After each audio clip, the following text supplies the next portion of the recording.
Tomaremos en esta noche el Evangelio según San Juan, en el capítulo 2, y vamos a leer algunos versos del capítulo 2 en esta noche.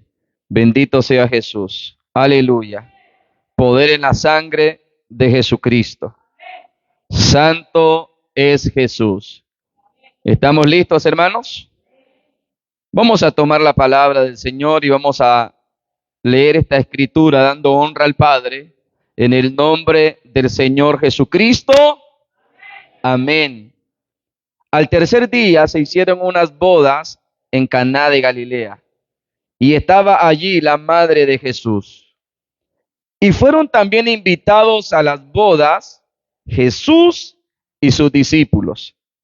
Y faltando el vino, la madre de Jesús le dijo: no tienen vino. Amén. ¿Puedes sentarte, hermano? Gloria a Dios. Bendito sea Jesús. Gloria sea al Señor. Hoy estamos, hermanos, ubicados en una parte donde inician los milagros del Señor Jesucristo. E inicia el ministerio poderoso del Maestro. Ese ministerio público, ese ministerio que inició con la presentación de Juan Bautista que hemos hablado en los sermones anteriores y fue fortaleciéndose con aquellos discípulos del capítulo 1:35 que decidieron seguir al Maestro. Y ahora estos discípulos que habían escuchado del Maestro, ahora iban a pasar a una etapa en su vida donde ellos no solamente iban a recibir una enseñanza a través de la oratoria del Señor, una enseñanza verbal. Ellos iban a aprender también viendo milagros. Y es una área y una recompensa del discipulado. No sé si te recuerdas el capítulo 1, verso 51, donde él afirmó: van a ver el cielo abierto.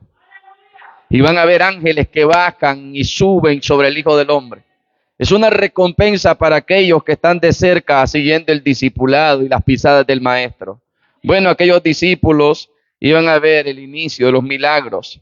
Aquí, mis amados hermanos, encontramos el propósito de los milagros en el Evangelio según San Juan.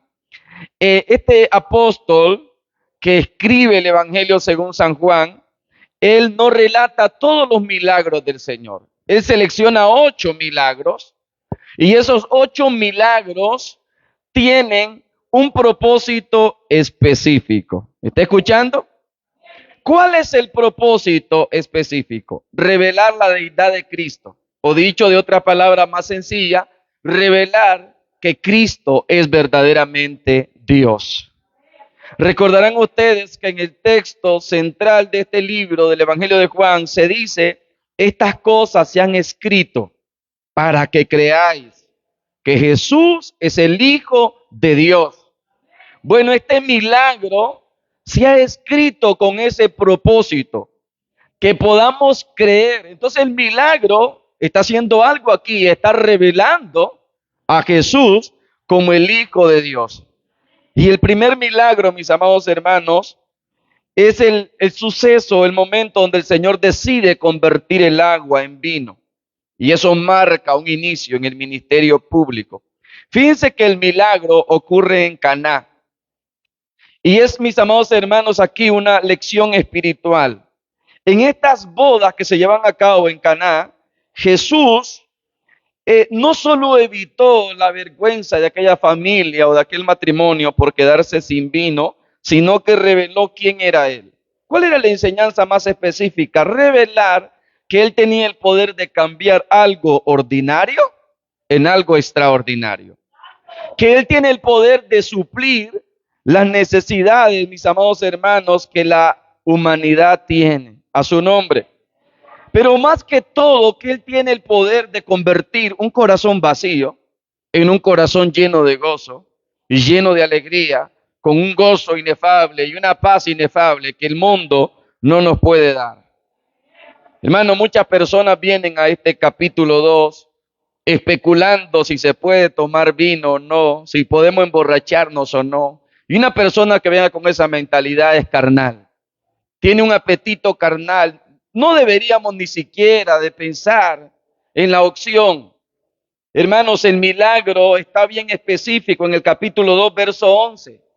Este principio de señales hizo Jesús en Caná de Galilea y mostró su gloria.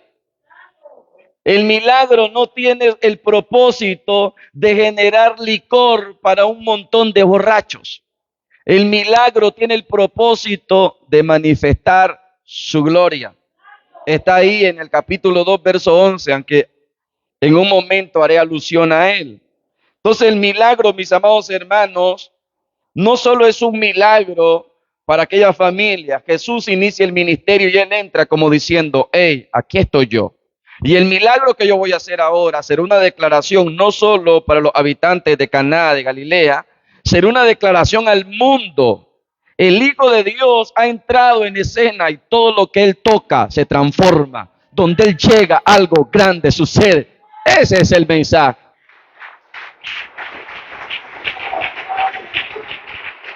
Aleluya.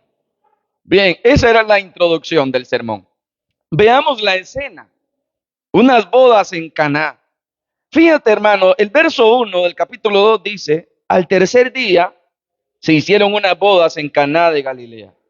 Y estaba allí la madre de Jesús. Y fueron también invitados a la boda Jesús y sus discípulos. Esta expresión, al tercer día, el Evangelio nos está sugiriendo que desde la entrevista de los líderes religiosos con Juan, que lo llegaron a entrevistar para ver si era el Mesías, y desde el momento en que aquellos primeros discípulos deciden seguir al Maestro, han pasado 8 días. Exactamente han transcurrido una semana. Ahora, él llega, mis amados hermanos, a este lugar llamado Caná de Galilea. Y era un pequeño pueblo judío en la región norte de Israel. Era en Galilea, cerca de Nazaret, donde se llevaba a cabo este importante suceso del que vamos a hablar ahora. Eran unas bodas. Hermano, era un evento muy importante y destacado en la sociedad de Palestina del primer siglo. La celebración era muy diferente a las bodas cotidianas. La celebración duraba hasta una semana. ¿Te imaginas, hermano, unas bodas? Que por una semana hay que estarle dando comida a los convidados. Si apenas sobrevivimos nosotros con media hora y que no repartimos la comida al inicio, ¿verdad? Sino con los últimos que quedan. Imagínate esta boda donde toda una semana duraba la celebración, mis amados hermanos. ¿Qué diferencia es, verdad, de estas bodas a las bodas modernas? Ahora, durante ese periodo de desposorio, de compromiso matrimonial, la pareja era ya legalmente casada o estaban legalmente reconocidos como marido o mujer. Recordarán ustedes que la Biblia dice que un ángel habló a María y le habló de que iba a tener en su vientre al Hijo de Dios, y dice que José pensaba divorciarse. Note que la boda no se había consumado, José y María todavía no habían tenido relaciones maritales, pero para romper el compromiso matrimonial tenía que haber un proceso de divorcio, porque ante la ley judía ya estaban casados. Bien, pero el matrimonio se consumaba en esta semana de celebración, mis amados.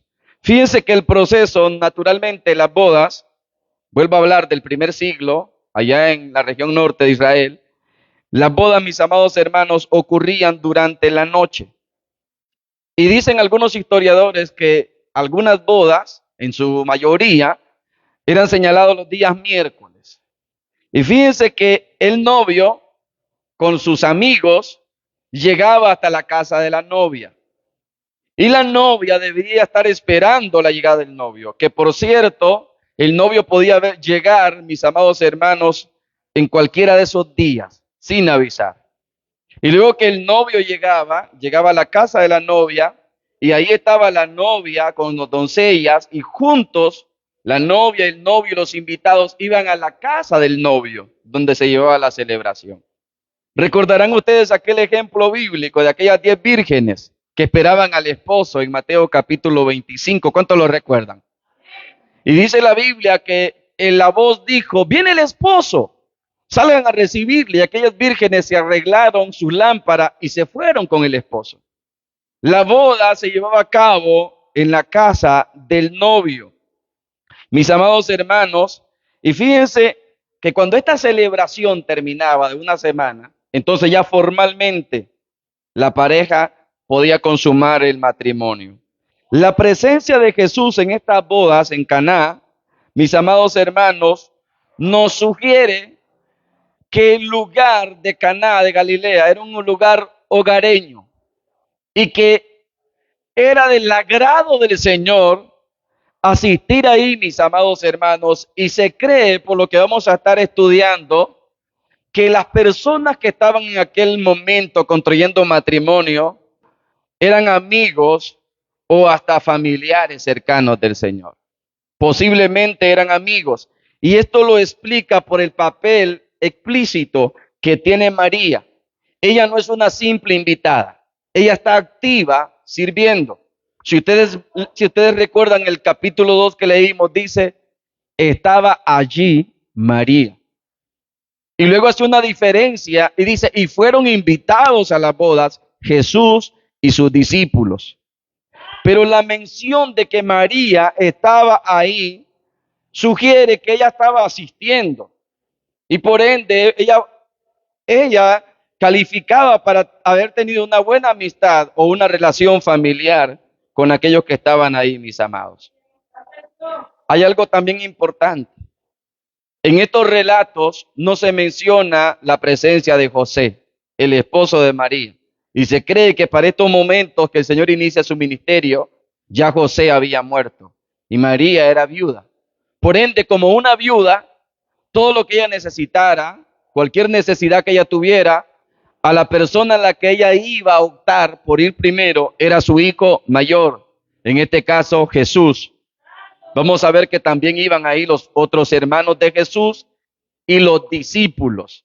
Que los hermanos no eran los mismos discípulos, como dice Luis Toro. No, los hermanos eran hermanos en carne. Y los discípulos, a su nombre. Fíjate, mis amados hermanos, qué hermoso que la presencia del Señor en esas bodas nos habla de la santidad del matrimonio. Jesús llega a estas bodas y Él está, mis amados hermanos, santificando la institución del matrimonio.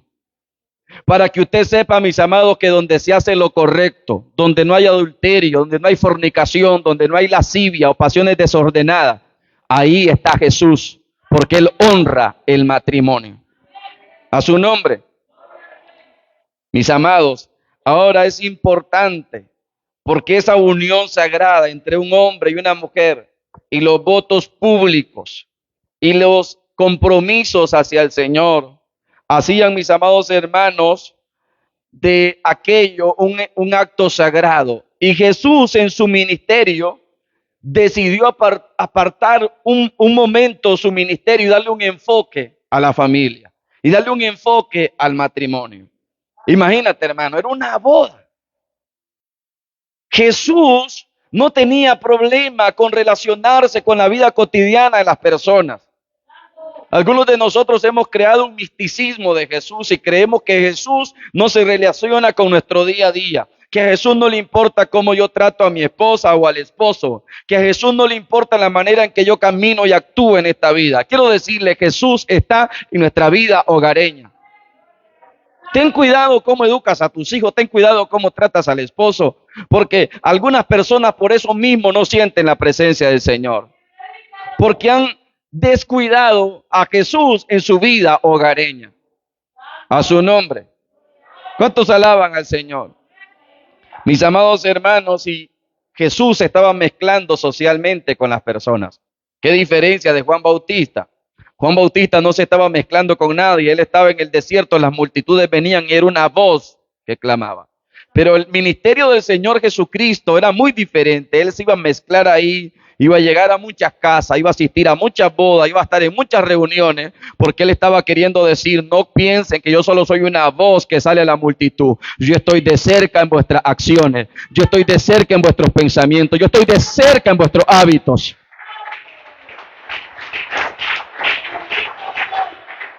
A su nombre. Entonces Jesús está presente en la vida hogareña. Y hermanos, si nosotros empezamos a cuidar del hogar y empezamos a cultivar un ambiente agradable en el hogar, vamos a cultivar ahí también la presencia del Señor. A su nombre. En los versos 3 al 5 surge un problema en estas bodas. Y dice la Escritura, y faltando el vino, la madre de Jesús le dijo, no tienen vino. Fíjate, mis amados, que en esta región del Medio Oriente, el vino era una bebida principal. ¿Por qué era una bebida principal? Debido al calor y a la falta de refrigeración, el jugo de uva se fermentaba y producía bebidas alcohólicas. ¿Qué hacían aquellas personas para al momento de ingerir un vino fermentado no embriagarse? Tomaban 3 o 4 medidas de agua por cada medida de vino y diluían aquel vino. Para que aquel vino no provocara, mis amados hermanos, una embriaguez. Ahora, fíjate que la falta de vino era una crisis social. Porque al no haber vino, se formaba, mis amados hermanos, un desprestigio para aquella pareja, para aquella familia, para la comunidad, y aún aquella pareja y aquella familia podía enfrentar, mis amados hermanos, reclamos legales. La familia del novio podría ser demandada por no cumplir con la responsabilidad de tener todo lo necesario para invitar o para sus convidados. Ahora hay que ver también que en la Biblia hay 2 tipos de palabras que se usan para el vino. Y eso lo quiero explicar esta noche. No entraremos de lleno ahí porque la idea no era esa. Pero quiero que usted vea, mis amados hermanos, que en la Biblia se distinguen 2 tipos de vinos y en los textos hebreo y griego abarca varias cosas cuando habla del vino. Por ejemplo, estaba el vino puro o natural, la palabra griega oinos, que es el jugo de uva recién exprimido, que no es fermentado, que es natural. Entonces, ese se le llamaba vino, pero era un jugo de uva, de una uva recién exprimida, que no era fermentada. Era solamente un jugo de uva. Ahora, mis amados hermanos, este vino, que no es fermentado, que se prepara en el momento que se exprime la uva y que no se pone a fermentar, es un vino que la Biblia no prohíbe tomarlo. Es más, la Biblia hace alusión a que el Señor da este vino, pero este vino no es una alusión a la borrachera, sino al gozo, a la alegría que produce el jugo de la uva. En el Salmo 104, versos 14 y 15 dice que Él da el vino al que tiene sed. Note que era una bebida que calmaba la sed. Él da el vino al que tiene sed y alimenta el alma con alegría. ¿Qué hacía aquella bebida de jugo, aquel vino recién preparado que no provocaba embriaguez? Bueno, alegraba el alma. También este mismo tipo de vino fue el que Pablo le recomendó al pastor Timoteo cuando le dijo no beba agua. Usa un poco de vino por causa de tu estómago. Eso lo estaba tomando, mis amados hermanos, con un enfoque medicinal. Estaba tomándolo porque tenía un problema en su estómago.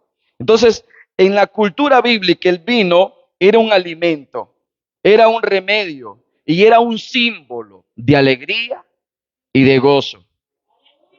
Pero ahora está la otra palabra del vino.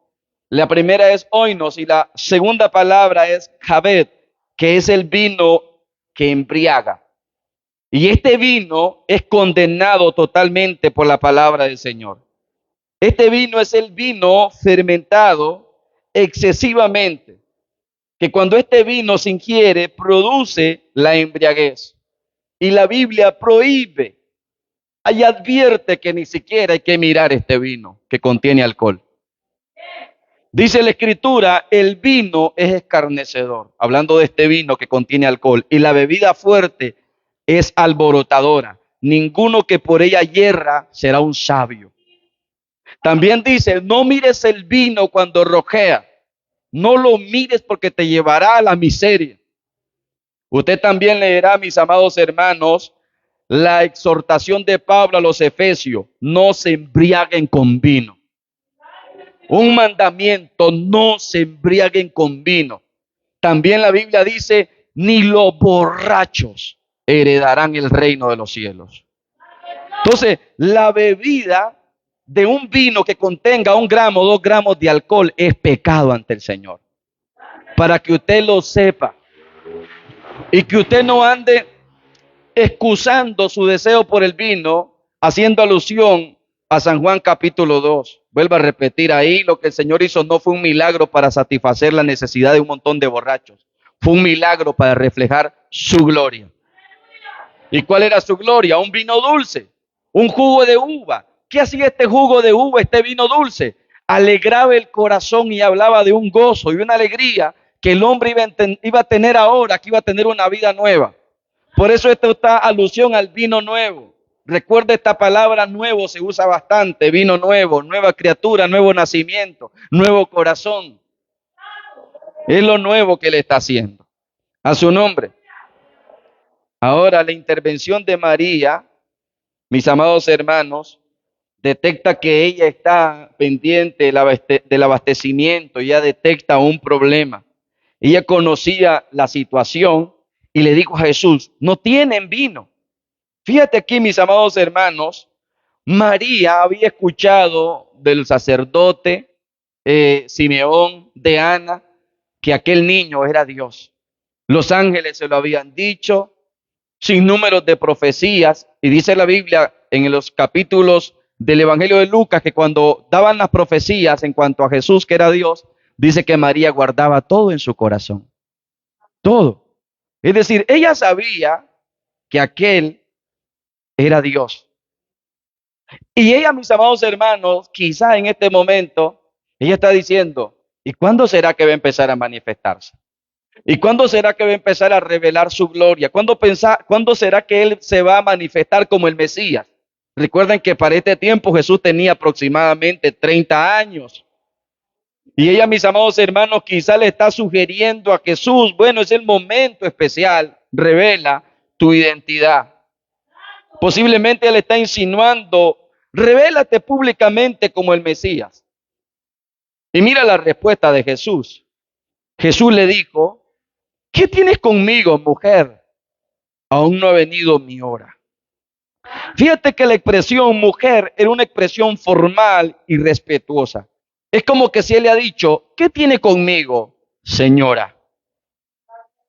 Todavía no ha llegado mi hora. A su nombre. Fíjate que la frase, ¿qué tienes conmigo? Es una expresión idiomática. Él está marcando aquí distancia. Le está diciendo, mira, conmigo en cuanto a la revelación divina, en cuanto a los milagros y en cuanto a que yo me manifieste, tú no tienes nada que ver conmigo. Él, cuando estaba niño, estaba sujeto a los padres. Pero ahora que él va a iniciar el ministerio, le está diciendo, ya no te voy a tratar como mamá. Por eso le dice mujer, señora. Le está diciendo, de aquí en adelante, tú me vas a tener que reconocer como tu Señor y Dios. Y tú no tienes nada que ver conmigo en cuanto a mi divinidad. Yo voy a elegir cuándo manifestarme, cuándo sanar, cuándo liberar, porque en mi divinidad tú no tienes nada que ver conmigo.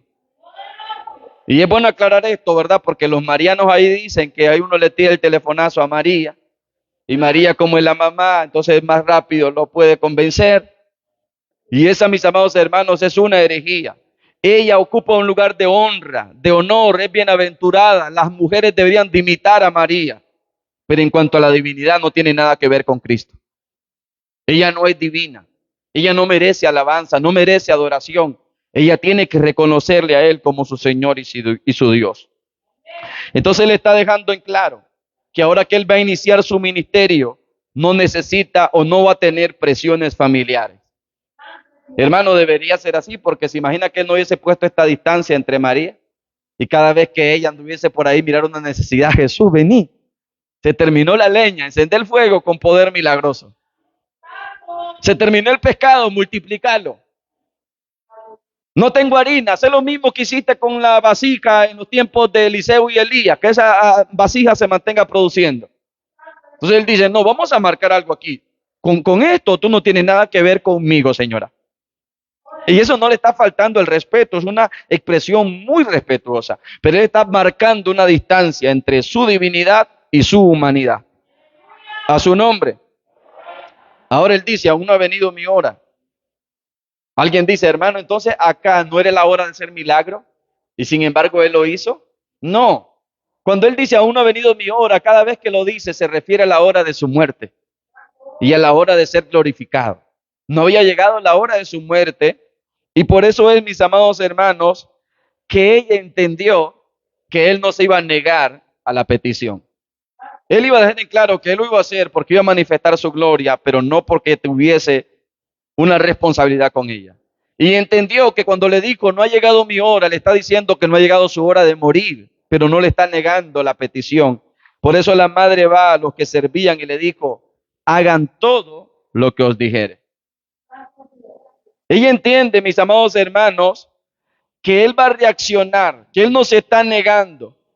Y entonces da la instrucción a los sirvientes, hagan todo lo que él os dijere. Fíjate que aquí, hermano, la palabra sirviente es la misma palabra que se usa para la diaconía o los diáconos. Nosotros que ejercemos la diaconía o el diaconado o el servicio al Señor, deberíamos de estar atentos a las instrucciones del Señor y hacer todo lo que Él nos diga. Si Él no nos dice algo, no lo hagamos. Si Él no nos da una instrucción, no seamos adelantados a las instrucciones del Señor. Los verdaderos siervos del Señor esperan instrucción de su Señor. Dale un aplauso a Jesús.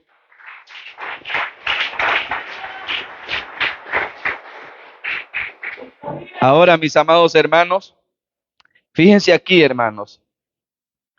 En los versos 6 al 10, vemos la provisión que Él usó para el milagro. Una agua que Él la transformó en vino. Dice la Escritura, mis amados hermanos, que habían ahí unas tinajas de piedra. Y esas tinajas tenían un propósito. Dice los versos 6, estaban ahí 6 tinajas de piedra para agua, conforme al rito de la purificación de los judíos, en cada una de las cuales cabían 2 o 3 cántaros. Los judíos usaban estas tinajas de agua porque ellos tenían unas leyes ceremoniales. ¿Cuáles eran esas leyes? Bueno, que ellos después de tener algún contacto con un gentil tenían que lavarse, tenían que practicar un ritual de lavatorio o de lavamiento. Mis amados hermanos, y eso lo encontramos en Marcos, capítulo 7, verso 3 al 4, dice la Escritura, porque los fariseos y todos los judíos, si muchas veces no se lavan las manos, no comen. Y otras muchas cosas hacen para guardar, como los lavamientos de los vasos de beber y los jarros y los utensilios de metal y de los lechos. Entonces, estas tinajas de piedra eran como las que ellos usaban de manera favorita porque no eran de barro, eran de piedra y no se contaminaban. Ahora, cada tinaja de esta podía contener, mis amados hermanos, de 3 a 4 cántaros de agua. 3 o 4 cántaros de agua, ya vamos a ver cuánto sería en litros, pero era suficiente como para lavar todos los trastes, como para usarla para algún uso y todavía para lavarse las manos.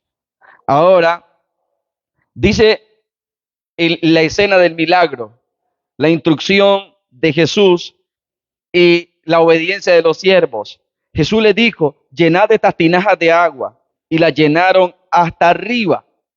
Fíjate, mis amados hermanos, que la fe empezó a manifestarse ahí cuando ellos empezaron a obedecer y llenaron las tinajas, y dice que la llenaron hasta arriba. Fíjate que ellas quedaron totalmente llenas y preparadas para el milagro. Y esto nos da, mis amados hermanos, varias aplicaciones. Miren, hay milagros que no se llevan a cabo porque nosotros no llenamos la medida para que el milagro suceda. Si ellos hubiesen llenado la tinaja hasta la mitad, no hubiese sucedido nada. Él dio una orden clara, llénenla hasta arriba, llenen la medida. Y hay cosas que el Señor quiere que nosotros sigamos el manual de instrucciones, y lo podemos decir de esta manera, al pie de la letra. Él hizo muchos milagros diversos. Fíjate que a algunos ciegos solamente les tocó los ojos y la vista la recobraban. A otros les escupió con saliva. A otro lo mandó a lavarse. A otro lo agarró fuera de la mano y lo llevó fuera de la ciudad. Y le oró 2 veces. La primera vez dijo, no veo, veo los hombres como árboles. Y le oró la segunda vez. Porque Él tiene diferentes formas de llevar a cabo los milagros. Por eso es que nosotros no podemos venir y querer un milagro y recibir algo de Dios con una mente que ya viene adoctrinada, enseñada y cerrada a los milagros de Dios. Si nosotros seguimos, hermanos amados, las instrucciones, los milagros de Jesús pueden visitar nuestra familia, visitar nuestra casa. Recuerden que aquel era un hogar donde el milagro iba a realizarse. Ahora, aquellos 6 tinajas, ellos tenían aproximadamente, dicen los estudiosos, 560 a 860 litros. Fíjense. ¿Usted se imagina, hermano, 680 litros de vino? Hermanos, era suficiente para que se terminara la celebración. Y aquí es donde viene lo grande. Y vamos a entrar más de lleno en el milagro. La transformación viene y el agua ahora es un vino. Ahora va a ser entregada al maestresala. Dice el verso 8. Entonces les dijo a los sirvientes, sacad ahora y llevadlo al maestresala, y se lo llevaron. El maestresala era como el responsable de la ceremonia. Es como en nuestros días usted decir, el anfitrión, el que está realizando la ceremonia. Ese era el maestresala. Era un invitado especial. Ahora, parece que él tenía autoridad sobre toda aquella celebración. Porque cuando él ve y prueba el vino o el agua transformada en vino, él manda llamar al novio y le asegura, mis amados hermanos, que lo que él está haciendo ahí es una excelencia. Le ha dicho, has mantenido el buen vino hasta el final. Y aquí es donde algunos, entonces, sus mentes carnales llegan a confundirse. Mira, mis amados hermanos, la reacción del maestresala al ver la calidad del vino. Nota esto, voy a leer despacio para que lo puedas comprender. Cuando el maestresala probó el agua hecha vino, sin saber él de dónde era, él no lo sabía, llamó al esposo, tenía autoridad sobre él, y le dijo, todo hombre sirve primero el buen vino. Y cuando ya han bebido mucho, entonces el inferior, mas tú has mantenido o has conservado el buen vino hasta ahora. Note, hermanos, algunos dicen, mira, ahí está diciendo que bebieron mucho y se embriagaron. No, no está diciendo que en esta boda habían bebido mucho. El maestresala, que era el que hacía ceremonias, él está contando una experiencia. Él tiene muchas experiencias en muchas bodas. Y él le dice, miren, las bodas donde yo he estado, se bebe mucho. Y cuando ya la gente está posiblemente borracha, que han bebido mucho, entonces se sirve el vino añejo. Ya no se sirve el vino dulce, sino que se sirve el vino más fermentado. Pero tú, le digo, has mantenido el buen vino hasta ahora. Esa expresión lo que está queriendo decirle es, tú no has sacado el vino fermentado. Tú has mantenido una bebida dulce que simplemente alegra el corazón. Has mantenido aquí el vino en el estado de un jugo de uva únicamente. Has mantenido el buen vino hasta el final. Recuerden que no había medios de refrigeración, hermano. Entonces se fermentaba, obviamente, y había que diluirlo en agua.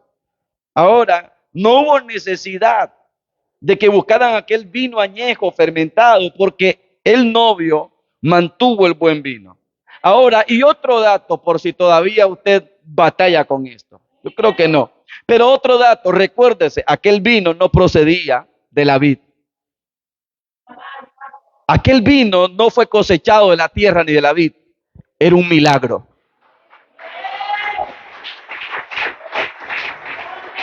A su nombre. ¿Cuántos lo entendieron? Era un milagro. Imposible que tuviera un gramo de alcohol. ¿Por qué? Porque era un milagro. No tuvo el proceso de fermentación ni de ir a arrancar la vid. No. Fue una agua que en un momento se transformó en vino. Miren el milagro que hizo Moisés. Moisés llegó con una vara y tocó las aguas y se transformaron en sangre. ¿Qué decía esa vara que tocó el agua del Nilo y se volvieron en sangre? Viene juicio para Egipto. Los va a visitar la plaga de Jehová y la mortandad caerá. Eso decía el agua del Nilo convertida en sangre. Recordarán ustedes que el Evangelio dice, la ley vino por Moisés, pero la gracia y la verdad por medio de Jesucristo. Bueno, Moisés con su vara tocó el río Nilo y se volvió sangre. Jesús con su mano tocó el agua y la volvió vino. A su nombre. Entonces, el detalle aquí es muy poderoso. No hay, mis amados hermanos, ni la mínima discusión que podamos nosotros entrar en controversia y decir, bueno, acá aquel vino que el Señor les dio, escuchó a un predicador decir, el Señor miró ahí y para un montón de borrachos hizo vino, y si lo hizo para los borrachos, también para usted. Hermano, qué aplicación más errónea y blasfemia. ¿Cómo Él va a hacer vino para que la gente se ponga ebria? Eso contradice todo el código moral de la Biblia. Él aborrece, hermanos. Y nos dice que tenemos que aborrecer el vino. Entonces, creo que nosotros debemos de ser muy profundos cuando estudiamos la Biblia. Fíjense el significado de las palabras una vez del Maestresala. Él, mis amados hermanos, le dice, mira, mi experiencia ha sido esta. La gente toma mucho, toma la bebida, el jugo, pero cuando ya no hay una bebida fresca, entonces va y se saca el vino añejo, que hay que echarle agua y diluirlo para que no se embriague. Pero no ha habido necesidad con este novio, porque este novio ha mantenido un vino de calidad.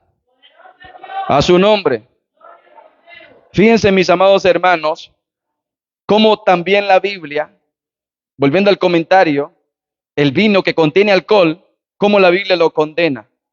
Fíjense cómo es usado en diferentes términos del Nuevo Testamento. Jesús mismo está hablando y dice, hablando de unos siervos, a que él dejó encargado para que le dieran comida a los de su casa, que habla de los que cuidan de la obra del Señor. Dice, pero si aquel siervo malo dijera en su corazón, mi Señor tarda en venir, y comenzara a golpear a sus siervos y a las criadas, a comer, a beber y a embriagarse. Mira cómo hace la diferencia, a embriagarse. Dice, vendrá el Señor de aquel siervo en la hora que no espere y le castigará duramente. Recuerden una vez más la exhortación de Pablo, no os embriaguéis con vino. La Biblia dice también en Efesios, no durmamos como los demás, sino velemos y seamos sobrios. No permitamos que entre la sustancia del alcohol en nuestra mente. Necesitamos mantener la mente sobria, despierta. Ahora, el último texto es alusión a la gran ramera que miró sobre un dragón, que es símbolo de la apostasía y de todo este tipo de desvío de Dios. Ustedes saben, hermanos, que cuando hablamos de la gran ramera, algunas personas identifican únicamente, dice, la Iglesia Católica. Bueno, ella, en su simbolismo, encabeza esta lista, pero todos aquellas, aún cristianos, evangélicos, que se desvían y se vuelven a la apostasía, entonces son parte de esta gran ramera. Y dice la Biblia, y vi a la mujer que montaba el dragón, ¿verdad? Ebria, con la sangre de los mártires. Fíjense, la mujer iba ebria, borracha, no de vino, sino de sangre. Y esto nos refleja a nosotros cómo el Señor repudia de cualquier forma que entre la embriaguez a nuestra mente. A su nombre. Mis amados hermanos, quiero ir terminando por acá, porque quiero que ustedes vuelvan una vez más a ver aquí la necesidad del milagro. El milagro está diseñado para que creáis que Jesús es el Señor. Ahora, nota que si hubiese sido aquí, hermanos, un milagro que provocó una gran borrachera, ¿será que alguien pueda creer que Jesús es Dios por alimentar la necesidad de un montón de borrachos? ¿Será que usted viendo a Jesús entrar a una cantina y una gente que todavía está buena y diga, no, les voy a dar vino hasta que se arrastren? Y usted diga, wow, ese tiene que ser el Hijo de Dios. No, un suceso así nunca va a manifestar la gloria de Dios. Volviendo al verso 11, dice, este principio de señal. ¿Qué es una señal, hermano? Bueno, cuando usted va sobre la carretera hay señales de tránsito que te dicen, a 300 metros hay un puente. ¿Qué es lo que hace la señal? La señal te anticipa lo que está delante. Bueno, este principio de señal, el agua en vino, apuntaba a la gloria de Dios. ¿Cómo Él transforma algo tan común en algo tan grande como una bebida de la vida? A su nombre. Porque entonces este milagro refleja como ningún otro la santidad de Dios. Mire, hermano, tú no tienes que tener miedo a ningún pasaje bíblico. Si tú sientes que en un pasaje bíblico hay carnalidad o hay algo que no está bien en ti y en tu mente. Pero toda la Biblia está empapada de Jesús.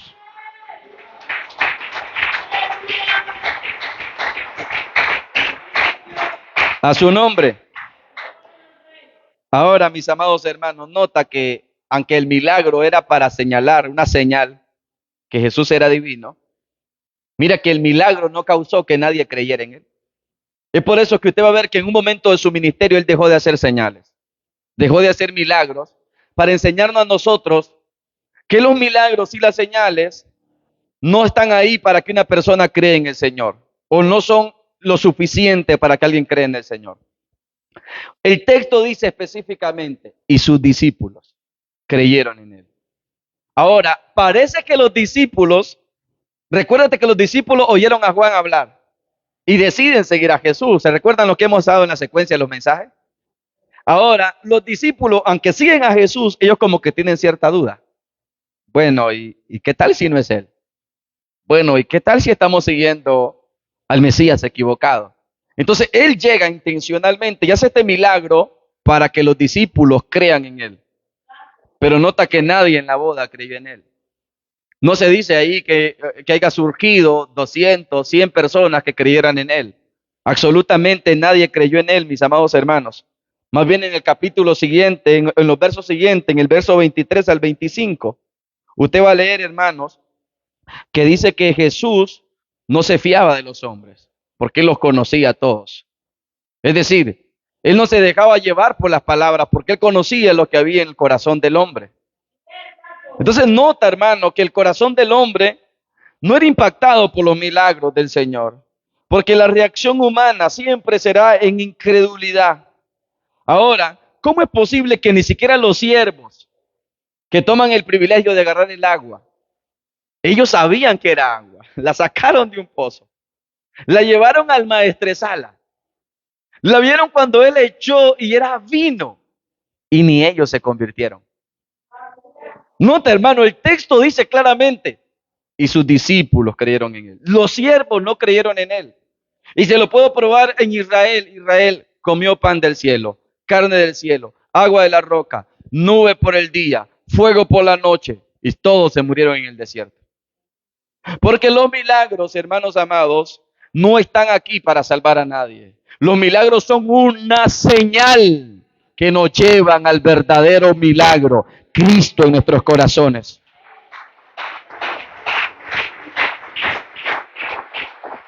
Por eso no debemos de tener esos anuncios baratos. Venga por su milagro. No, venga y conozca a Jesús. Ese será el verdadero milagro en usted. A su nombre. Ahora, hermanos, fíjense que para terminar, hay tanto que hablar aquí, pero necesito terminar. Fíjense cómo el milagro era un milagro creativo. ¿Se recuerdan ustedes, hermanos, de aquella tinaja de harina que nunca la harina escaseaba?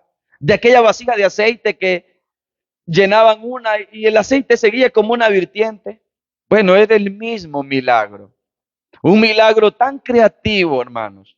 Era realmente un vino divino. Ahora, ¿qué provocaría en aquellos que tomaron el vino? Hermanos, provocó alegría en sus corazones. No pudo haber provocado ni un síntoma de embriaguez. Provocó alegría, lucidez. Y lo que el Señor nos está diciendo aquí es, bueno, yo vengo a llenar el vacío que tú tienes. Yo vengo a transformar tu miseria. Y yo vengo no solo a hablarte a la voz audible de los cielos. Yo me voy a meter en tu casa, me voy a meter en tu matrimonio, me voy a meter en tus hijos y voy a hacer algo de la crisis que tú tienes. ¡Un milagro! ¿Cuál será el milagro? Señor dice, te manifestaré mi gloria.